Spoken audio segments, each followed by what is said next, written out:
Tako da prevaziđete neprijatne životne situacije u kojima se osjećate neispunjeno, nesretno, nezadovoljno i želite da se okrenete jednom lepšem, uzbudljivijem, uspešnijem životu, a da pri tome ne morate dubinski da radite na sebi, niti pak da kopate po prošlosti. Da li je to uopšte moguće? U principu da, samo trebate da obratite pažnju na sledeće stvari. Zamislite situaciju da vas boli zub, idete kod zubara i kažete da želite da vam to sredi, ali da uopšte ne brusi, da ništa ne tupija, a kamoli da obrađuje kore. Nekada je to moguće, nekada ne. Sve zavisi od toga u kakvom je stanju vaš zub. Isto to je i sa vašom psihom, sa vašom unutrašnjošću, znači isto to se dešava.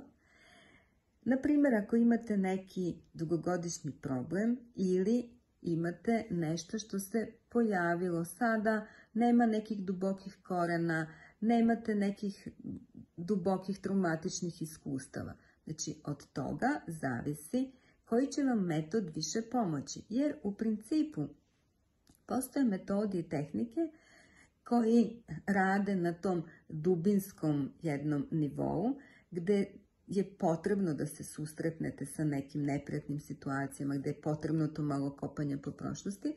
Postoje metodi koji su više okrenuti budućnosti, koji su u principu postavljanja ciljeva, vizualizacija, manifestacija, afirmacija i kod njih se ne ide u prošlost i kopanje po prošlosti. Ono što je bitno je da shvatite da nije sve za svakoga, da ne postoji najbolji metod coachinga ili najbolji metod energijskog rada ili bilo čega. Zavisi od toga gde ste vi. Ali ne sad da dođete u situaciju da sebe procenjujete, ocenjujete, pa nisam ja za to ili slično, nisam na tom nivou pa mi to ne pomaže. Apsolutno ne. Stvar je da budete opušteni, otvoreni i da sebi kažete ja želim da iz ovoga iziđem. I intuitivno, potražite ono što vam najviše odgovara, što vam privuče pažnju.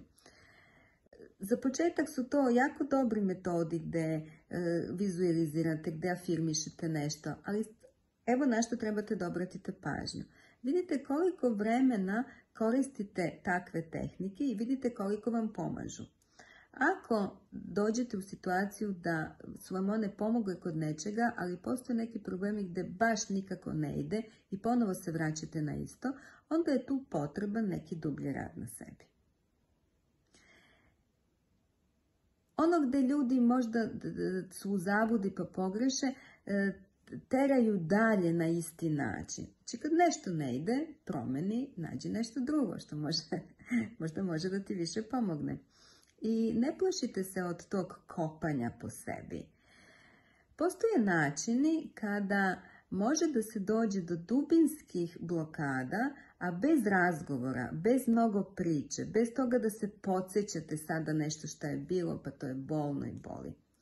To su načini za rad na sebi kroz kombinaciju rada, na više nivoa, pogotovo kada se uzme u obzir i telo i pogotovo kada se tu uzme u obzir i muzika.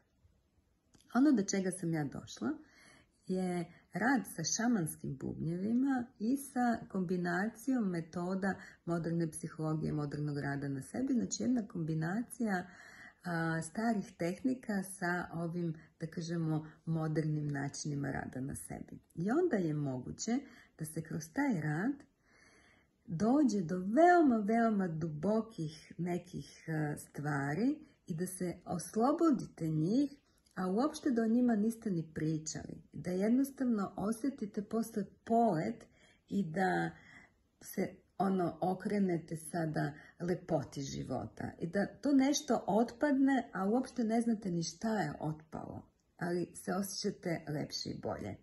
Tako da dubinski rad na sebi ne mora da znači sad je to teško i to sve. Dubinski rad na sebi može da bude isto interesantan, zanimljiv, da uživate u njemu, a da se oslobodite dubokih blokada. To se dešava u mom programu Lens, koji je svetski priznat i izvolite.